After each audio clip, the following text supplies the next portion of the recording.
मैं यहाँ बाग में सबसे खूबसूरत फल हूँ। मैं टमाटर हूँ। हम खेलने चले? आओ हमारे साथ खेलें।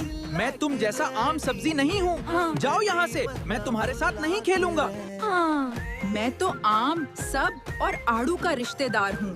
वाह भाई, काश मैं भी कोई फल होती। टमाटर, शायद किताबों में तुम्हारी जगह कहीं भी हो, हाँ। लेकिन असल में यही सब्जियों के साथ है। जी, मुझे समझ आ गया।